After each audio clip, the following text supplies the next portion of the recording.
That's one small step for man, one giant leap for mankind. That's a good step. Yep. About a 3-footer. Today we have with us a group of students among America's best.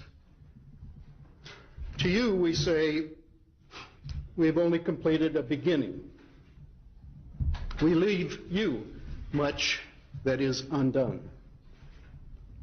There are great ideas undiscovered, breakthroughs available to those who can remove one of truth's protective layers.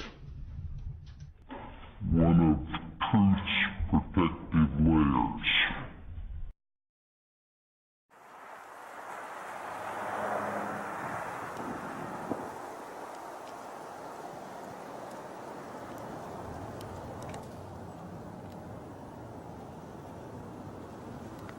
You are about to embark on a one-way journey to the greatest lie ever told.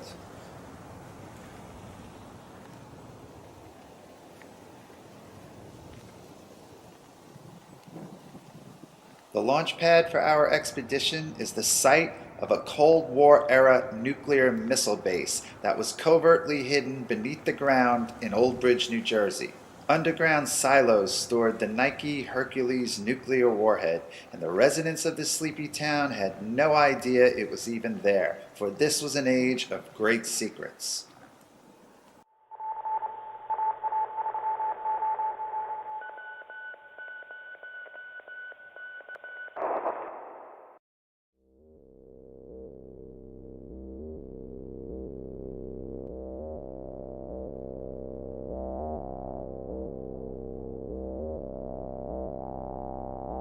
We are looking at a phenomenon now called colored banding, and I've taken this all from Apollo 16 footage. You can see that every time something goes by the camera lens quickly with any pace to it, it gets this colored banding on it. And that goes for shadows as well. And I'm going to slow it down here so you can see when the shadow is created, the colored banding happens, and that's a freeze frame of the color banding around the shadow. This is Station 2, Apollo 16, and just get a perspective for how far the astronaut on the right is.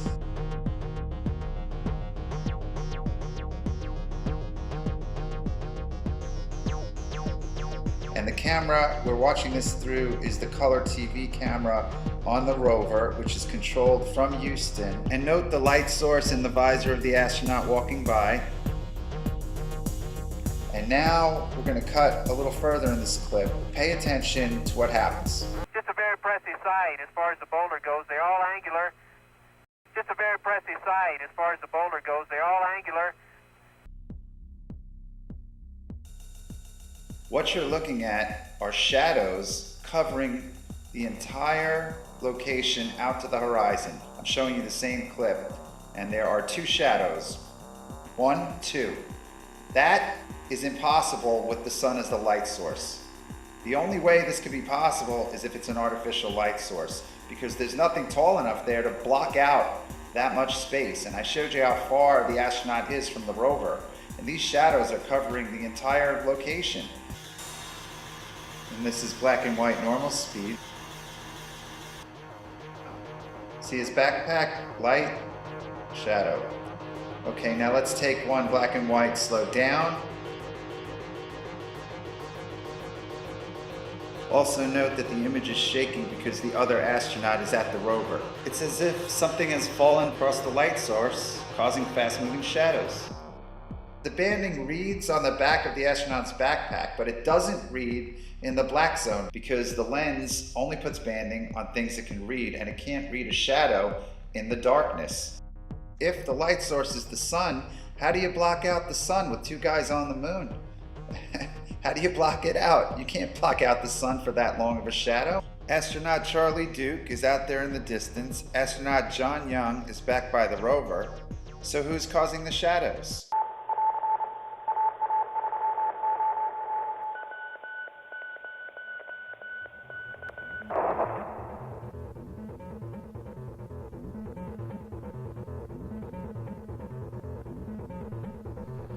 This is a diagram of the MESA table, which sits on the lunar surface in front of the lunar module. At the bottom, that rectangular bag is called the equipment transfer bag, and that is the thing we are going to be paying attention to in this clip. Now, on the right, you'll see the other astronaut, and he's moving away from the ship, and he's fooling around with the UV camera. The astronaut in front of you is about to turn and go back towards the MESA table and the equipment transfer bag, and when he does, on the right, you'll see the equipment transfer bag swinging. It's just swinging back and forth, and it's going at about the same pace. It shows no sign of the momentum slowing down. It's just going back and forth as if some sort of vent is blowing on it. But there's nothing that can be blowing on it if that's the moon. Because on the moon, there is no atmosphere, there's no wind, there's no air, there's no breeze that can be blowing that.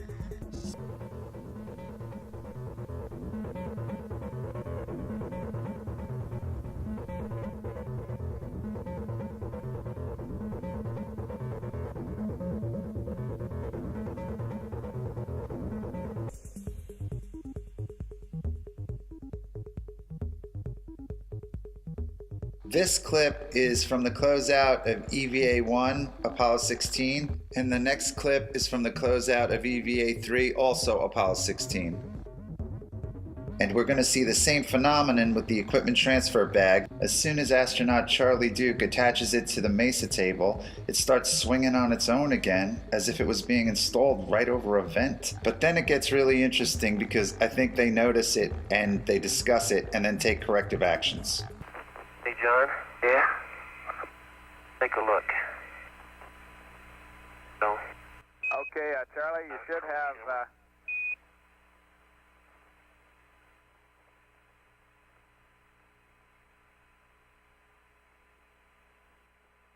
Charlie, you should have 7 Hasselblads and 3... Now you're going to see Charlie Duke take corrective action. He's going to walk over to the swinging ETB bag.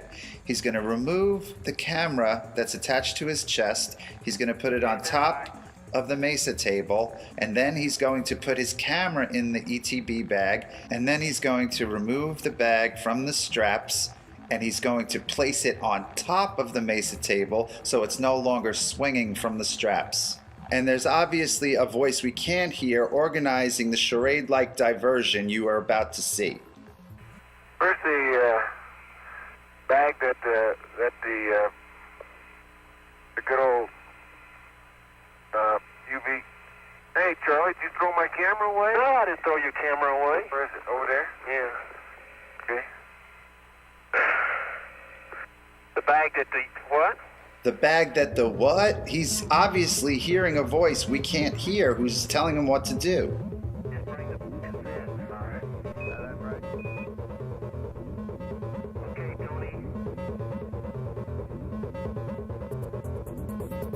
This is just a really strange scene. Now watch as he walks away. You'll see he no longer has the camera. You can't have any wind or breeze or ventilation on the moon. But this thing is like a perpetual motion machine. And this is how they corrected that motion, by taking it off the straps and putting it on top of the table.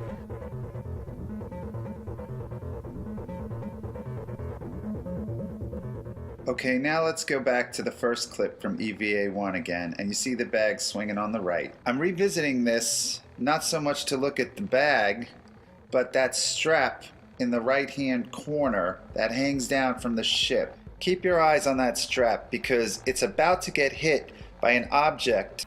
What are we going to do with this thing? Can we throw it away? Leave it under the... Throw it away, it's empty. Pull it straight up, there you go. That crummy thing.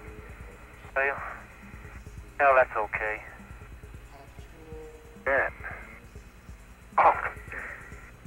So the strap was hit with momentum, but it exhausts the momentum and it slows down and it practically comes to a complete pause. And that's the reason I'm showing you this, to illustrate the fact that You can see momentum acting naturally in this clip. Let's take another look at it. But notice how that strap responds to gravity and responds to the momentum dissipating, whereas the ETB bag does not. It goes at a steady pace throughout both clips from EVA1 and EVA3.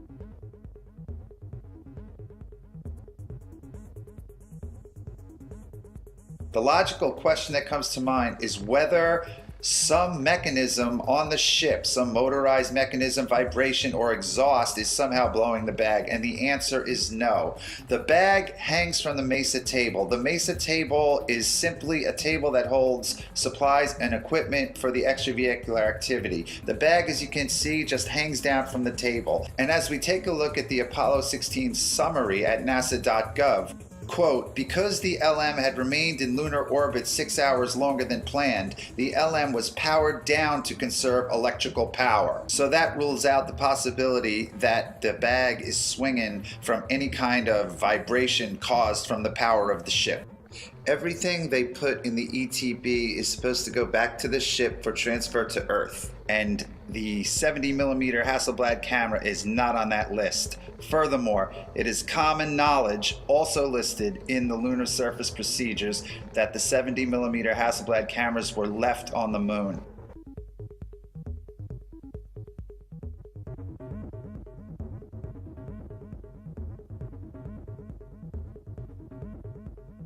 Charlie Duke was responsible for attaching the ETB by the straps to the SRC table at the Mesa. It specifically says the ETB is supposed to hang from that table. Charlie Duke is not supposed to touch that bag again or have anything to do with it for the rest of the mission until they are back in the lunar module. John Young has the responsibility of taking that thing off the straps and attaching it to the conveyor when he is entering the lunar module, and then the procedure calls for Charlie Duke to unhook it at that point. Hey, Charlie, did you throw my camera away? No, I didn't throw your camera away. Where is it? Over there? Yeah. Okay. The bag that the what? What's going on right now with him removing the bag and then putting it on top of the table is a total break with protocol, and any break with protocol is by definition a contingency plan, and that's why Charlie Duke and John Young seem so confused in this scene. We got 1, 2, 3, 4, 5, 6 Hasselblads, 3 DACs, SWC, and a CRE. The maps, various other things. Various other things. The problem with various other things is that various other things are not listed on the lunar surface procedures. Various other things directly refers to the camera, which he just stuffed in the ETB. Okay, let me drive this up the hill. Okay. This is a lie.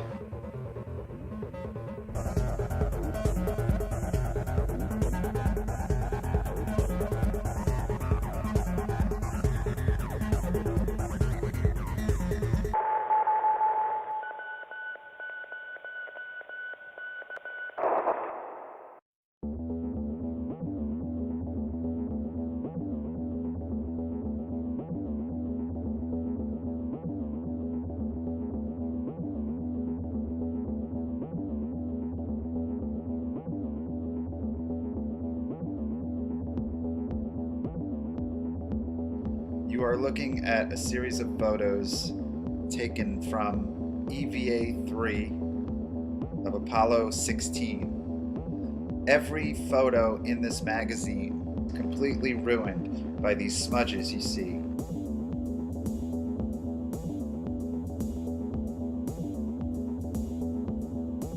At the bottom of the images, the number 39, that identifies the camera these were taken with.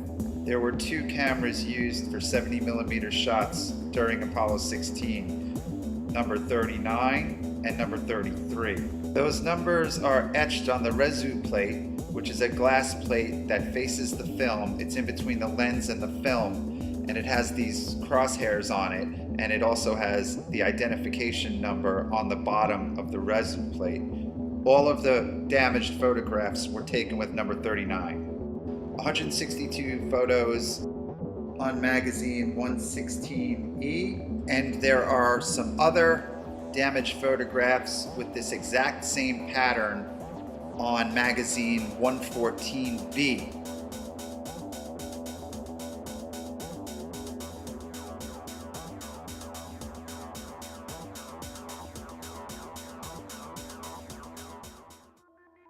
So you've been looking at the cover of the Apollo 16 technical debrief document, and I want to draw your attention to the commentary on this issue. Quote, "The cameras worked nominally, even though we got them real dusty, and it was hard to see the setting after the EVAs. We wiped them down with a wet cloth inside and changed the film outside. Not only that, I guess according to the photo guys, we got some dust inside on the resu.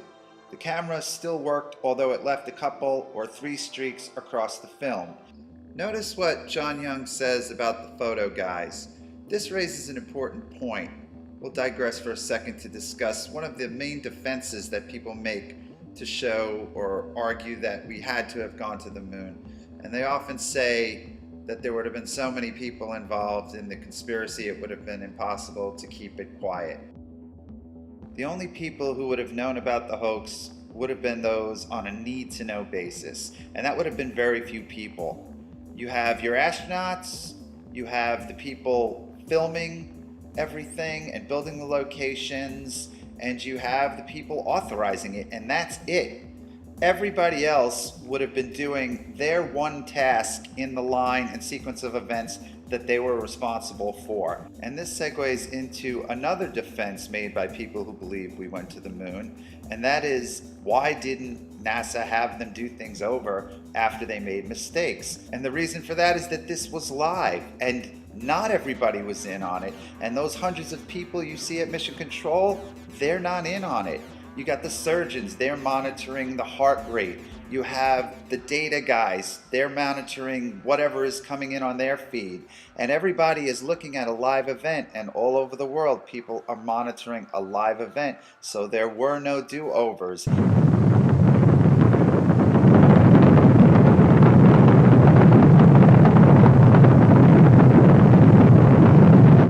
Going back to what John Young said, by way of illustration about the photo guys would have received the film. The film couldn't be developed on the moon. It had a chain of custody. That had to take place, and those guys were not in on it.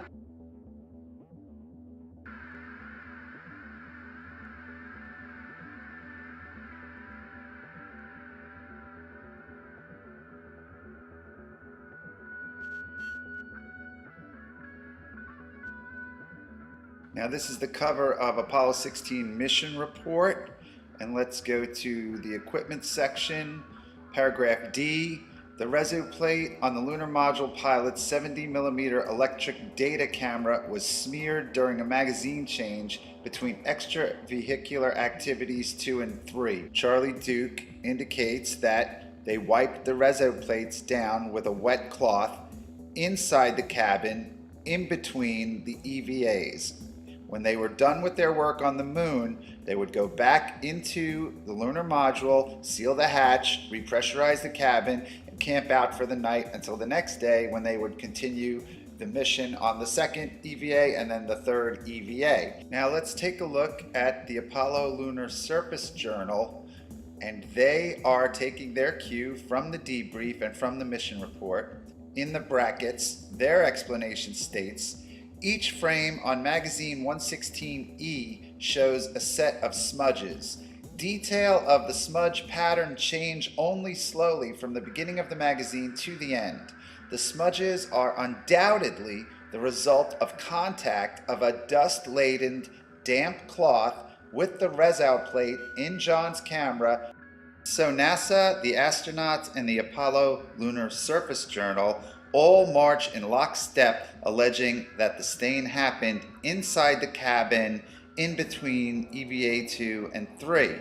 This is because the surface of the moon is a near vacuum, and all moisture and liquid would boil immediately in the vacuum of space. And indeed, this entire story is a complete fiction. It's a fraud and it's a lie, and NASA knows absolutely with 100% certainty exactly when that smudging happened, and it did not happen in between EVA-2 and EVA-3 inside the cabin of the lunar module. It did not happen then. Furthermore, the Apollo Lunar Surface Journal is absolutely wrong in its assertion that this smudging happened as the result of contact with a damp, dust-laden cloth. And what you see is the familiar splash pattern of a spill. Something was spilled on the camera.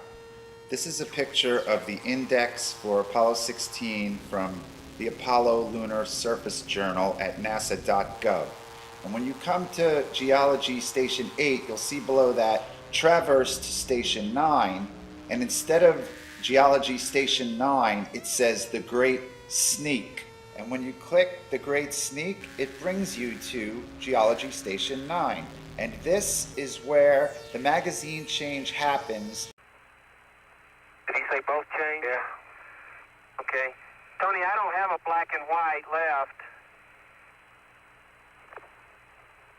I'm gonna run off a couple, John. Okay.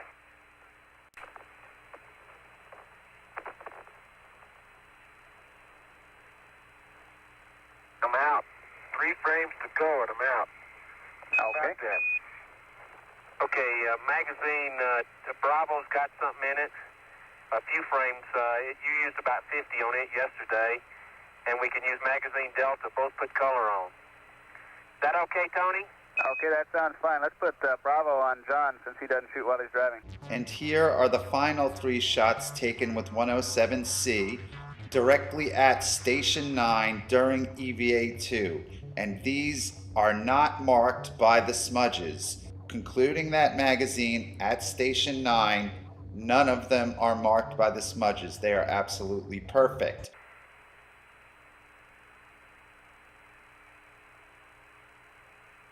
Which one, Charlie? Delta for me and Bravo for you.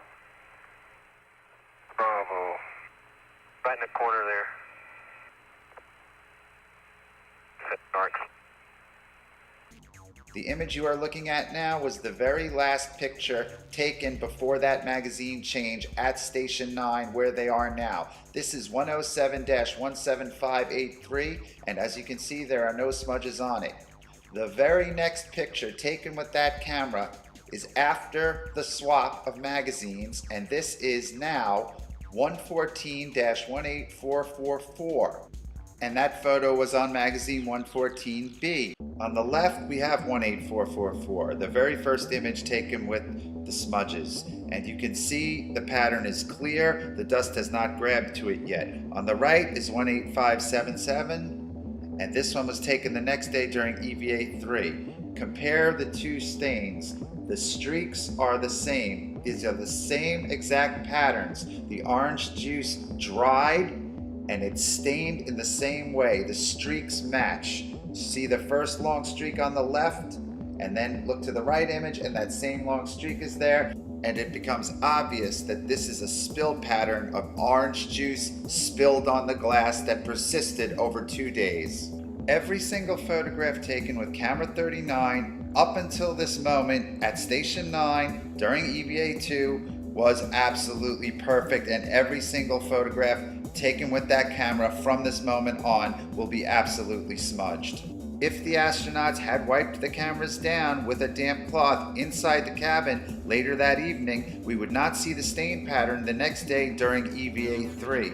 And this is the moment that it happens. John Young drops his sample bags, and Charlie Duke comes over to help him reattach them to his camera, and John Young asks Charlie Duke to check his lens, and since we know that the very next picture snapped with that camera will have the familiar stain pattern on it, John Young's concern with his lens leads us to another possibility that the stain pattern is on the lens and not the resout plate. Dropped your bags again, John. Yeah, tape came off, Charlie. Oh, that thing did come off, didn't it? Yeah. Okay, let me come around and help you put it on.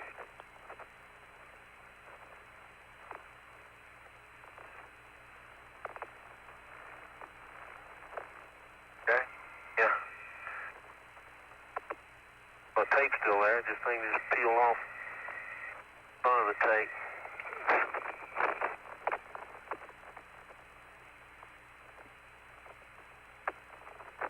Oh, well,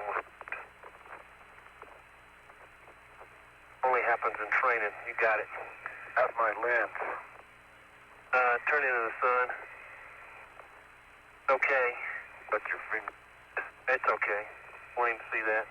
So what has just happened to cause this stain pattern to emerge? The answer is orange juice. It has been well documented that the astronauts had a problem with the suction straws inside their helmets that allowed them to take sips of orange juice. The straws would accidentally squirt orange juice all over them and into their helmets, and this was a big problem on the mission, and the orange juice actually seeped into the neck ring. And it appears obvious now that the orange juice leaked through the neck ring at Station 9 and caused the camera to be stained. And that is direct evidence that they could not possibly be on the moon, because if orange juice could leak through the helmet lock, then the helmet lock was not properly sealed to protect the astronauts from the vacuum of space. And this is because the helmet and the neck ring, in order to be airtight, must also have been watertight, because water molecules are bigger than air molecules. So if water escaped, then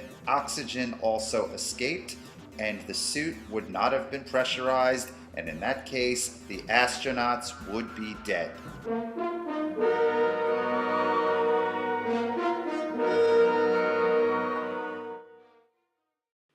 To better understand the purpose of a lunar spacesuit, let's let our friend Andy Astronaut demonstrate the hazards lunar explorers will encounter.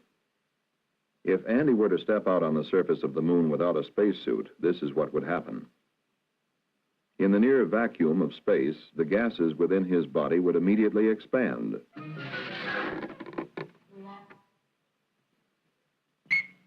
His blood would appear to boil from the rapid expansion of gases coming out of solution in his bloodstream. Andy would soon feel the effects of another condition of space, lack of oxygen. After 20 seconds in a vacuum and without oxygen, Andy would be trading in his astronaut wings for a more permanent variety.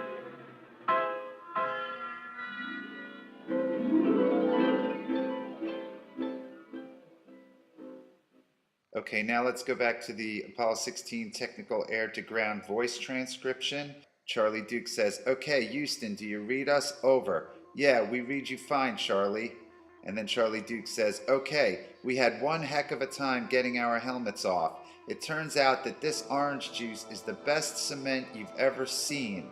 It seeped down in between the seals and the helmet and the ring, and we couldn't get the thing unlocked without a great effort."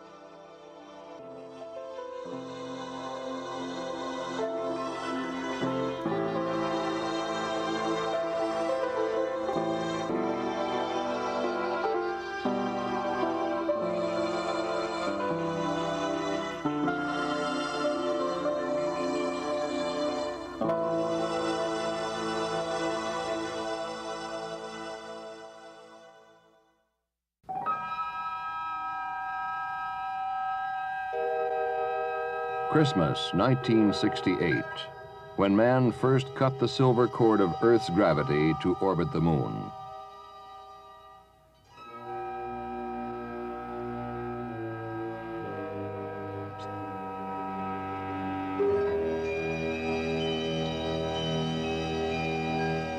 In the year 1675, Sir Isaac Newton was asked by his fellow scientist, Robert Hooke, how he had accomplished so much.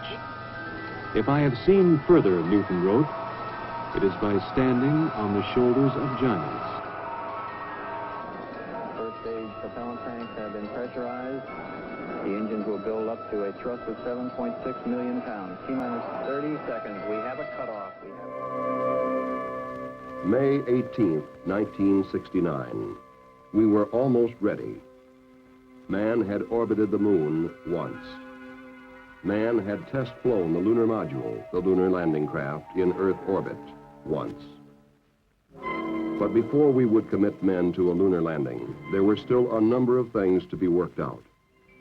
This was the mission of Apollo 10. In the words of its commander, Tom Stafford, to sort out all the unknowns and pave the way for a lunar landing.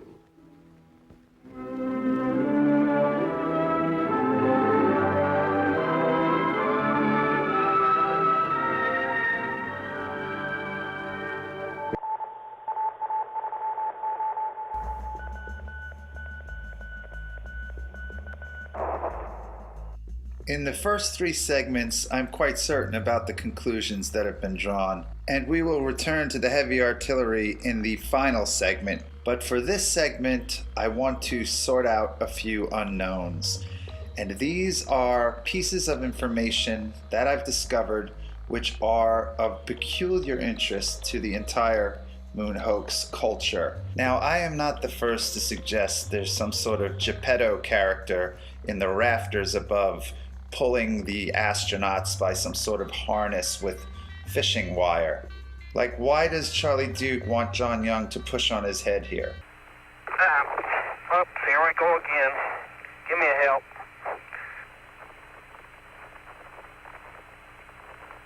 There you go. Okay, just push, start pushing on my head. Give me a hand. Okay, here we go.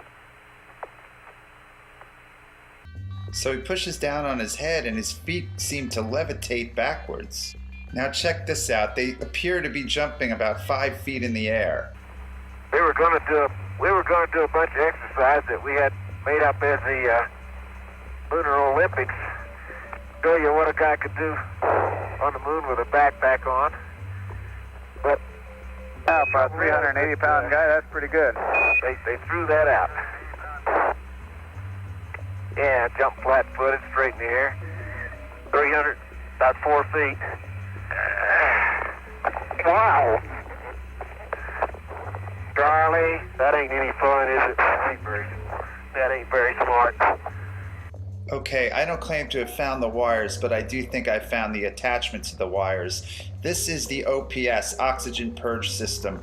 The arrows are pointing at those little bars there. Those bars were originally designed to carry a bag on them, but the only mission they actually used the bag was Apollo 12. And here you can see the strap from the bag attaches to the top of the backpack on that bar. And even though they didn't use that bar for anything else on later missions, the bar remained part of the equipment. What is not part of the equipment and has never been spotted before, as far as my research has revealed, is that there are little tiny rings that hang out of that bar compartment. And I could only spot these in this one clip from Apollo 16 at Station 5. But in this clip, you can see them quite clearly, and you can see them dangling, and you can see the shadow that they make. And there is no official explanation for those rings. And this in a mission that has been analyzed to the nines. No technical manual, no internet discussion, no mission report mentions these rings. And if there were wires carrying the astronauts around and making them do all these herky-jerky moments and jump up in the air 5 feet straight and lope around the so-called lunar surface, then the wires were attached to these little rings.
So we pick up the action on EVA-3, Apollo 16, and the astronauts have just returned from House Rock, which is that big rock they were gallivanting in the beginning of this segment.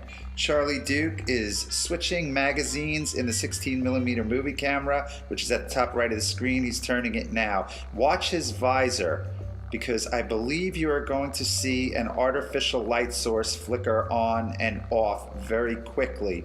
At first you will see the light travel up his uniform, and then it will flash on in his visor, and then it will flash off. Boom, there it goes. Now, NASA's official position is that there were no artificial lights used on the surface of the moon.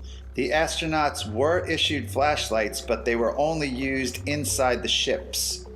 Here is a picture of the actual flashlight used by John Young during this mission. That's a better size one. Watch the beam of light travel up the spacesuit. It will go on his left shoulder and then swing over towards his right shoulder, under his chin, and right up into the visor.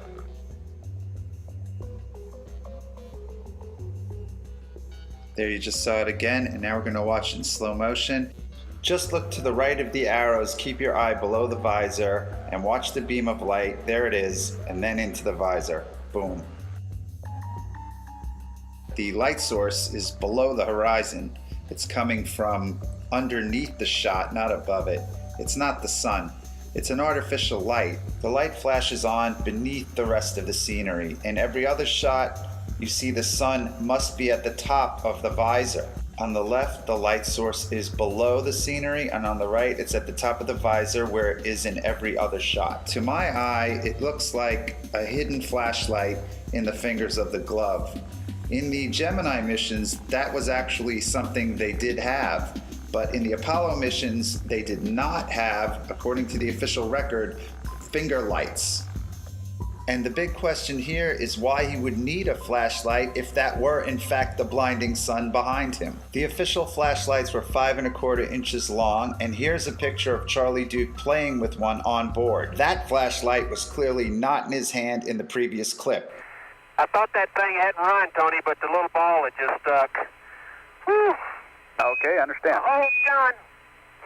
What was it? I love that guy in the background going, what just happened? Now I want to take a look at a photo we've already seen before, and this is from Station 9 at the infamous magazine change. And look at John Young's left leg. It appears there is a slit in his pants, and a pen light is shining fluorescently right out of it.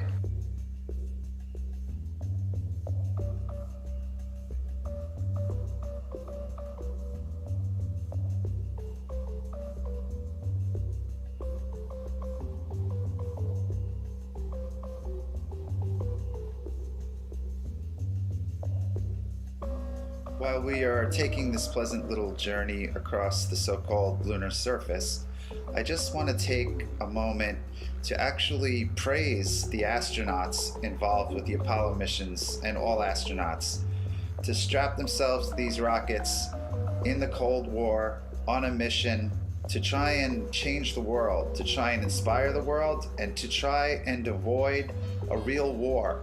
This was an attempt to project technological superiority, and if it could be done without firing a shot, then great, more power to them. And the astronauts have my utmost respect, and it really makes me mad when I see some of the other hoax researchers harassing the astronauts. These guys were operating in a chain of command during the Cold War, and they deserve our respect and gratitude.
You see, the vibration of my voice box makes the air vibrate between us.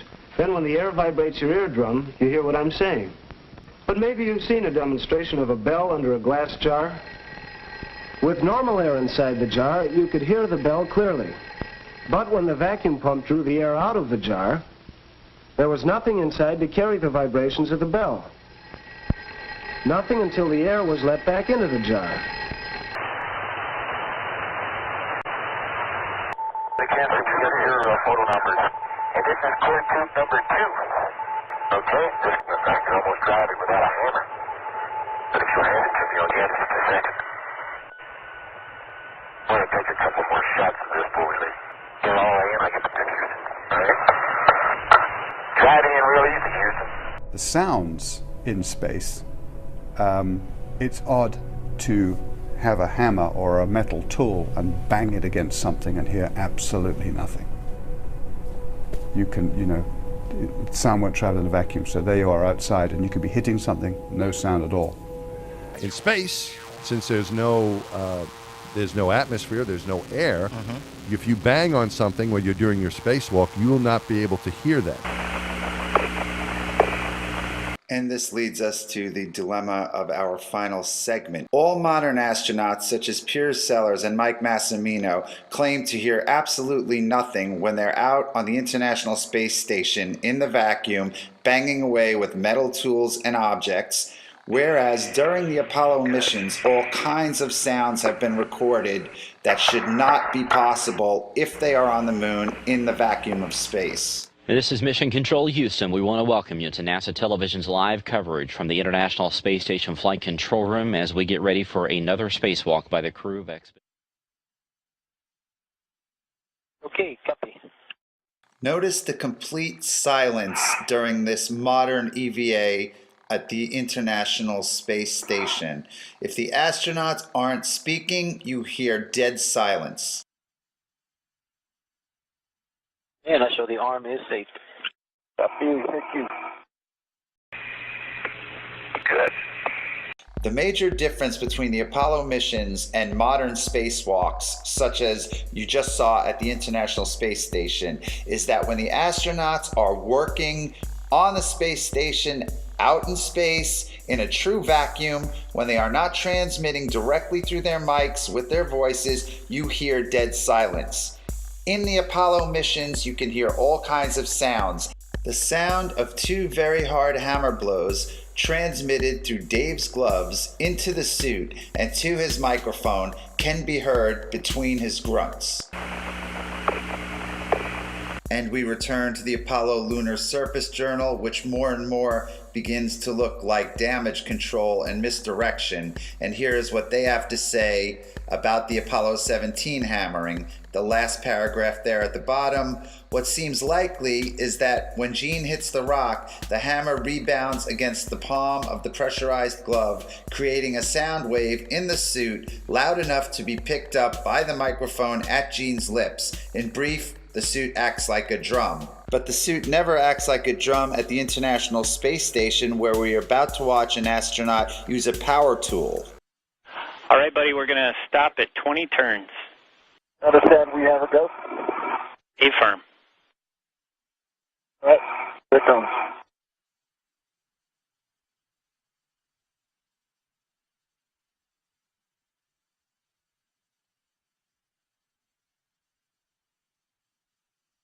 Total, utter silence, which is exactly what you are supposed to get if you are in the vacuum of space, and it is exactly what you get in all modern spacewalks. Now let's return to Apollo 12. Okay, you're almost driving without a hammer. But if you hand it to me, I'll get it in a second. I'm going to take a couple more shots of this before we leave. Get all in, I get the pictures. Alright? Driving in real easy, Houston. That does not sound like the spacesuit acting like a drum at all. It sounds like a metal hammer striking a metal object repeatedly with authority. Pictured is Alan Bean during Apollo 12 striking a metal core tube into the so-called lunar surface with a metal hammer. This is an interview with Apollo astronauts Alan Bean and Pete Conrad done by the Apollo Lunar Surface Journal. They are once again taking the position that the sound is coming through the hand and transmitting into the microphones in the helmet. Alan Bean says, "I would have said it wasn't possible," and Pete Conrad responds, "The other guy can't hear it." If the sound is coming through Alan Bean's microphone, then like his voice, it must be transmitted directly into the headset of Pete Conrad, so his statement makes no sense. Alan Bean's statement makes a lot of sense, since it would not have been possible in a vacuum. When Bean says, "I would have said it wasn't possible," he has science on his side.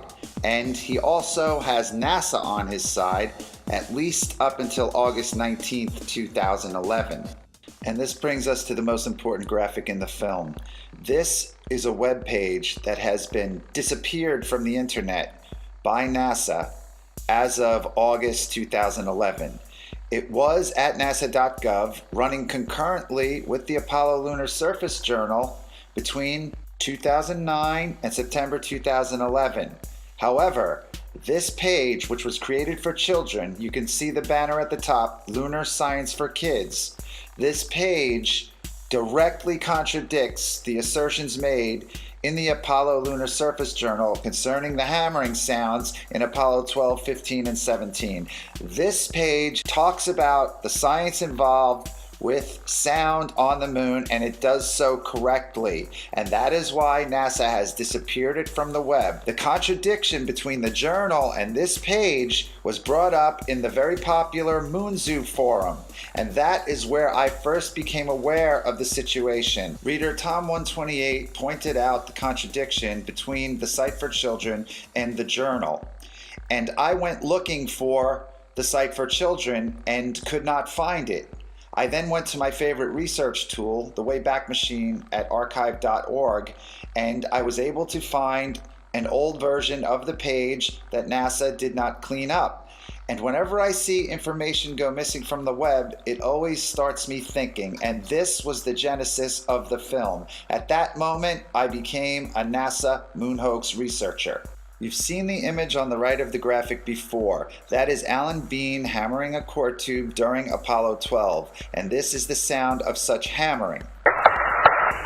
The graphic is problematic for NASA because of the contradiction to the journal, and the graphic is correct science. And I quote, "Sound needs something to travel through to get from one place to another. On the moon, since there is no air, sound cannot travel above the surface. So, there are no sounds on the surface of the moon. When the Apollo astronauts were out on the moon's surface, they could only talk to each other and to mission control by using the radios in their air-filled helmets. Even when the astronaut in the photo to the right hit a metal tube into the ground with a hammer, no sound was made."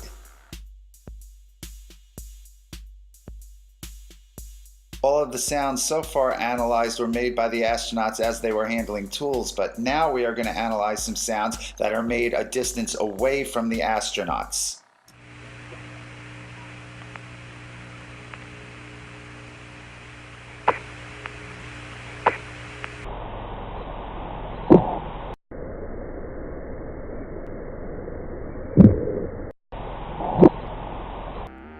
So what you just saw appears to be a smoking gun. That scene, which was broadcast live to the world during Apollo 15, shows astronaut James Irwin. He takes this cord or band off of a canister, and those canisters are in the MESA table, which Irwin is standing in front of. He unravels the cord, which has two metallic locks at the end of it, pictured here. They look like bullets. He takes that off, he unravels it, he reaches back with his right hand, and he throws the cord away. Let's take another look at it.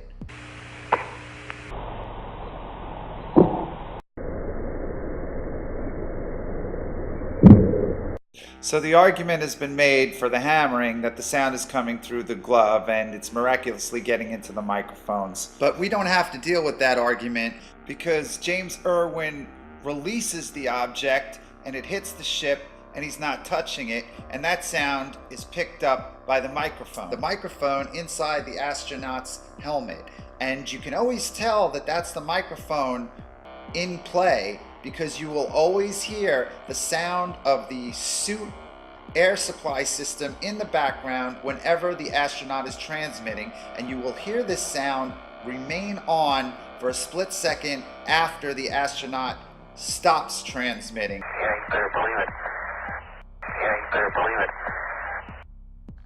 Both the outside of the ship and the inside of the ship in the cabin are in the vacuum because the lunar module does not have an air hatch. So when the astronauts leave the lunar module, it is depressurized.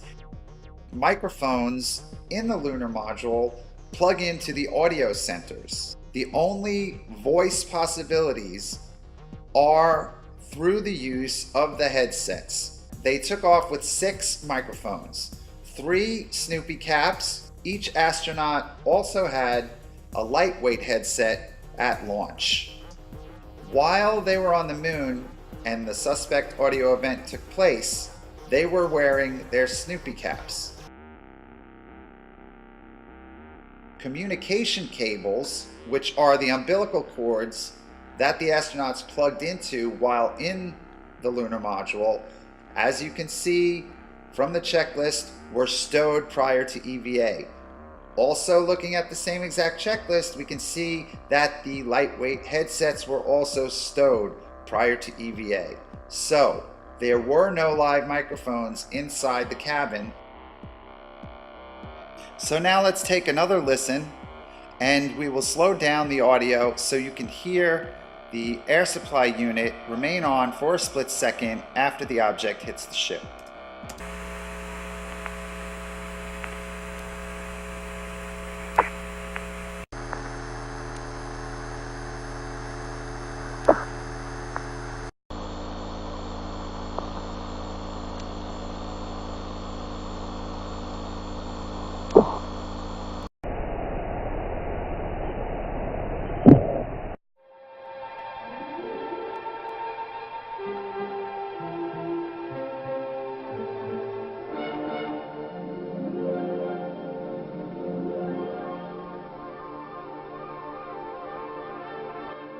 I don't believe man has landed on the moon, but the film does not prove that either way.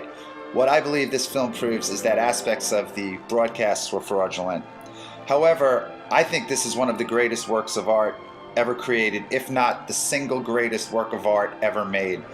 It was a way of fighting a war without violence, a way of fighting a war, the Cold War, with art, and the people responsible for it ought to step forward and get their due. And if there are restrictions on this knowledge or the truth, they ought to be released, because as the decades go on, the truth will become more and more clear and the charade will become more and more exposed. I have only analyzed about 20% of the footage, and I hope that we do see the architects of this incredible work of art come forward.